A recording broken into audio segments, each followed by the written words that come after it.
Good morning friends, welcome to our study channel smart study with R S. आज हम DSSB में जो vacancy निकली है TGT की, उनके सिलेबस के बारे में कुछ डिस्कस करेंगे। जो जो आपको इस चैनल पर तैयारी करवाई जाएगी उसके बारे में भी डिस्कस करेंगे। देखो भाई, इस पेपर में दो पार्ट होते हैं, एक पार्ट ए होता है और एक पार्ट बी होता है। जो पार्ट ए होता है वो कॉमन होता है, मतलब वो सभी के लिए, जैसे PGT की आ गई, TGT की या NTT की, सभी में सेम रहता है। इसमें क्या होते हैं, 5 सब्जेक्ट होते हैं: Hindi, English, math, reasoning, GK, GS। सभी 20-20 नंबर के होते हैं। नेगेटिव मार्किंग होती है और ओवरऑल 40% तो बहुत ज़रूरी हैं, लेने ही लेने होते हैं। इसके बिना तो आपका एग्ज़ाम भी चेक नहीं होता, मतलब अनक्वालिफाई माना जाएगा। तो वो 40% भी लेने बच्चों के लिए मुश्किल क्यों हो जाते हैं, क्योंकि नेगेटिव मार्किंग होती है। और एक ये टाइमर का भी थोड़ा रहता है कि मतलब आप एक सेक्शन कंप्लीट करने के बाद ही अगले सेक्शन पर जा सकते हैं। जो सीरियस कैंडिडेट हैं उनको तो पहले पता ही होगा, वो काफ़ी टाइम से तैयारी कर ही रहे हैं। लेकिन जिन्होंने नई तैयारी स्टार्ट की है वैकेंसी आने के बाद, उनको भी थोड़ा इस चीज़ के बारे में पता होना चाहिए। आपको इस चैनल पर क्या क्या मिलेगा, हम आपको जो संदीप सर ने PDF डाल रखी है, सभी को पता हो गया, सीरियस कैंडिडेट को तो खास करके। जो पिछले कई सालों के पेपर हैं उनकी एक PDF डाल रखी है, जिसमें लगभग 2000+ क्वेश्चन है। वो सारे के सारे डिस्कस किए जाएंगे यहाँ पे, मतलब आपको वीडियो की फॉर्म में प्रोवाइड करवाए जाएंगे। वो अगर आप कर लेते हैं ना सभी बच्चे, तो उससे बाहर क्वेश्चन नहीं बनेगा। जिसके कंसेप्ट क्लियर है, पहले उन्होंने बेसिक पढ़ रखा है, सिर्फ यहाँ पे क्वेश्चन करवाए जाएंगे। 20 नंबर हिंदी कंप्लीट करवाई जाएगी। रीजनिंग, मैथ, 60 नंबर तो ये हो गया आपके। अगर कोई बच्चा TGT मैथ की तैयारी कर रहा है, 60 में से अगर 55 मतलब उसका स्कोर बन जाता है, एक दो तो देखो क्वेश्चन हो जाते हैं गलत, ऊपर नीचे हो जाता है सभी का, 55 नंबर तो ये हो गए आपके। ठीक है। और इंग्लिश भी आपको करवाई जाएगी। इसमें अगर पैसेज आ जाता है 5 नंबर का, तो 2 या 3 नंबर तो आराम से हर बच्चा ले ही जाता है उसको पढ़ने के बाद, जिसकी अच्छी रीडिंग स्किल है। देखो, एक दो क्वेश्चन उसमें भी सिनोनियम एटोनियम के आते हैं, जिसको अच्छे से वोकैब वगैरह आती है उसी के ठीक हो पाते हैं। और बाकी रहेगी ग्रामर। तो 20 में से अगर 10+ भी कर जाता है, 12-13 नंबर कर जाता है जो बच्चा, ठीक है, तो कितने नंबर हो गए, ये 67 हो गए। मैं इसको 67 भी नहीं मान रही, 65 मान लेती हूँ, चलो ठीक है। 65 तो आपको स्कोर करना ही करना पड़ेगा अगर आप TGT में सिलेक्शन लेना चाहते हो। बाकी GK GS भाई मेरे को नहीं आती, मैं इसको पूरा स्किप करती हूँ। ठीक है, पढ़ा हुआ कोई साइंस का क्वेश्चन आ जाता है तो 2-4 क्वेश्चन ठीक हो जाते हैं, वो अलग बात है। लेकिन जो बच्चा GK GS करना चाहता है, उसके भी सर मतलब सर की GK अच्छी है तो वो करवा देंगे आपको। 20 नंबर की जो प्रीवियस ईयर है और जो करंट का है, उसमें से अगर आप 10 नंबर कर जाते हैं तो फिर तो आपका इस सेक्शन में ओवरऑल 75 के आसपास स्कोर बन जाता है। वो बहुत अच्छा स्कोर माना जाता है फर्स्ट पार्ट के अंदर। तो मैं एक बार GK GS को स्किप करके भी अगर आपका स्कोर देखूँ तो 65 बन गया। ठीक है। उसके बाद आ गया मैथ का पार्ट। मैथ का पार्ट पूरा करवाया जाएगा। 9th 10th किसी पार्ट में आ जाते हैं 9-10 क्वेश्चन, किसी में नहीं भी आते। मतलब क्या होता है कि DSSB का कोई सिलेबस फिक्स नहीं है, हर साल कुछ ना कुछ पैटर्न चेंज हो के आता है। देखो, पिछली बार सारा BSc MSc का 70% तक आया था, 11th 12th के कम क्वेश्चन आए थे। लेकिन जो 2018 में एग्ज़ाम हुआ था उसमें भर भर के 11वीं 12वीं के क्वेश्चन आए थे, BSc का कम आया था। तो अब की बार हमें पूरा तैयार होके जाना पड़ेगा, हम किसी पार्ट को स्किप नहीं कर सकते। 11वीं 12वीं का नहीं छोड़ सकते, ना BSc MSc का छोड़ सकते। 9th 10th तो देखो बेसिक होता है, वो तो हर बच्चे को आना ही आना चाहिए। अगर जो बच्चा इस लेवल तक का एग्ज़ाम दे रहा है तो उसका 9th 10th तो स्ट्रॉन्ग होगा। तो इसमें आपको ये पार्ट पूरा कंप्लीट करवाया जाएगा।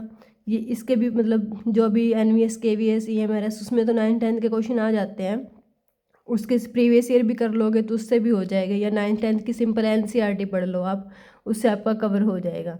बाकी रह गया ये मेन पार्ट, जिसके ऊपर बच्चों को डर है कि ये कहाँ से करें कैसे करें। तो इसका जितना प्रीवियस ईयर है ना आपका, 2021 के 8-9 एग्ज़ाम थे, मतलब अलग अलग शिफ्टों के। अगर आप सिर्फ उन्हीं के अकॉर्डिंग जो जो टॉपिक थे, वेक्टर एनालिसिस हो गया, रियल एनालिसिस है या और अच्छे अच्छे टॉपिक हैं, सिर्फ वो कर जाते हो तो आपका बेड़ा पार हो जाएगा। 60 मतलब टोटल 130 के अराउंड आपको नंबर लेने हैं तो आपका श्योर मान लोगे। अगर प्रीवियस ईयर की कट ऑफ देखें तो वो लगभग 48-49% ऐसे रही थी। क्यों रही थी? क्योंकि पेपर एकदम आउट ऑफ सिलेबस तो नहीं बोल सकते, क्योंकि वो सिलेबस तो पहले देते ही नहीं है। सारा का सारा BSc MSc का आ गया तो बच्चे पढ़ के नहीं गए थे, एकदम से कट ऑफ क्या होगी, डाउन चलेगी। और अगर आप उससे पिछले साल की भी कट ऑफ देखें तो लगभग 50% के आसपास गई थी, उससे ऊपर नहीं गई थी। तो अब की बार हम इससे 5% प्लस ही मान के चलते हैं, क्योंकि अब की बार बच्चे पहले माइंड सेट करके जाएंगे कि हाँ उन्होंने ये पार्ट भी पढ़ना है और ये पार्ट भी पढ़ना है, तो कट ऑफ में थोड़ा सा इंक्रीमेंट हो सकता है। हम 55 से 60% का टारगेट लेके चलते हैं, कितने नंबर परसेंट तो हमें चाहिए। तो 200 का अगर आप 60% निकालते हैं तो कितना बन गया, 120। मतलब 120 तो हमें नंबर चाहिए, इससे ऊपर नंबर आने चाहिए।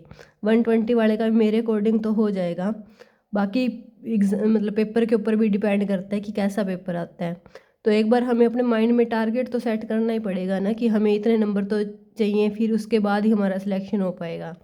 देखो 65 अगर हमारे यहाँ बनते हैं तो 65 ही यहाँ मान के चलो कि हमें 65 तो यहाँ स्कोर करना पड़ेगा, तभी जाके हमारे नंबर बनेंगे। 65 ऐसे नंबर बनते नहीं हैं। क्यों नहीं बनते? क्योंकि नेगेटिव मार्किंग होती है, ऊपर से हर पेपर में 10 से 15 क्वेश्चन सभी को ऐसे देखने को मिलते हैं जो किसी को नहीं आते होते। मतलब वो बात नहीं है कि आउट ऑफ सिलेबस होते हैं या MSc का डाल दिया, नेट लेवल का डाल दिया या कुछ ऐसा टॉपिक डाल दिया जो बच्चे मतलब सोच ही नहीं सकते। ठीक है, 10 क्वेश्चन तो वो सीधे निकल गए, बाकी रह गए 90 क्वेश्चन। 90 क्वेश्चन में से भी अगर 11वीं 12वीं की स्पीड अच्छी है, टाइम होता है कम, 1 घंटे में आपको ये सारा पार्ट करना होता है, 2 ही घंटे मिलते हैं टोटल। स्पीड अच्छी है और उसमें 65 क्वेश्चन 1 घंटे में करना, वो भी यूँ सेलेक्ट कर करके कि हाँ ये क्वेश्चन मेरा बिल्कुल श्योर है, हाँ मुझे ये करना चाहिए। तो उसके लिए बहुत ज़्यादा प्रैक्टिस और ट्रिक की ज़रूरत है। जितनी मैंने मतलब पहले स्टडी की है, मेरे पास ट्रिक के बहुत हैं, मैंने मतलब नोट्स वगैरह सब कुछ बना रखा है, पेपर भी दिए हैं, बहुत सारे क्रैक भी किए हैं, वो सब कुछ आपको फ्री में दिया जाएगा। बस आपने क्या करना है, प्रैक्टिस करनी है। और जो ये लास्ट ईयर के 9 पेपर थे ना, 9 शिफ्टों के अलग अलग, वो भी आपको सोल्व करवाए जाएंगे धीरे धीरे, जैसे जैसे टाइम लगता जाएगा। पहले हम बेसिक से स्टार्ट करेंगे। 11वीं 12वीं का सबसे पहले सभी को आना चाहिए, क्योंकि उसी के कंसेप्ट आगे यूज़ होते हैं। ठीक है, तो मेरा मानना है, पर्सनल मानना है कि इसमें टारगेट आप मान के चलो। अगर जिसकी जीके GS यहाँ अच्छी है, 10 नंबर वो यहाँ कैरी कर रहा है, तो वो इसको 55 कर सकता है। नहीं तो यहाँ पे आपको 65 से 70 के आसपास नंबर लेने पड़ेंगे, 65 तो पक्का लेने पड़ेंगे, तभी आपका सिलेक्शन होएगा, मतलब श्योरिटी वाला सिलेक्शन। यूँ नहीं बोल सकते कि लास्ट में 1 नंबर से अटक गए, 2 से अटक गए। तो पहले स्टार्टिंग से आप टारगेट बड़ा लेके चलो कि हाँ मेरा इतना स्कोर बन रहा है।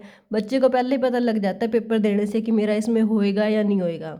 1-2 भी टेस्ट लगा लेता है तो उसको पता लग जाता है कि मेरा स्कोर कहाँ तक जा रहा है, कहाँ तक नहीं जा रहा।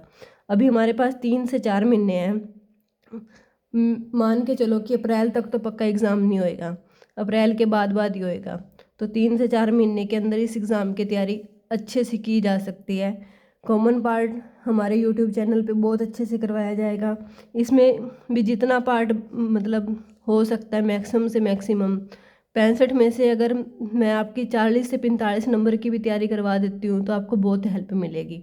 बाकी देखो आपको खुद मेहनत करनी पड़ेगी, खुद से हाथ से नोट्स बनाने पड़ेंगे, मतलब प्रैक्टिस करनी पड़ेगी। जितनी ज़्यादा प्रैक्टिस करोगे तभी जाके बात बनेगी। और सबसे बड़ी बात है इसमें टाइमर के साथ क्वेश्चन सॉल्व करना, तो वो आपको किसी भी टीचर की क्या ले सकते हो, टेस्ट सीरीज ले सकते हो, तभी प्रैक्टिस होती है। थैंक यू, बस मैं इस वीडियो में यही बताना चाहती थी। आप जितना जुड़ सकते हैं मैक्सिमम जुड़ें और मिल के तैयारी करेंगे। धन्यवाद।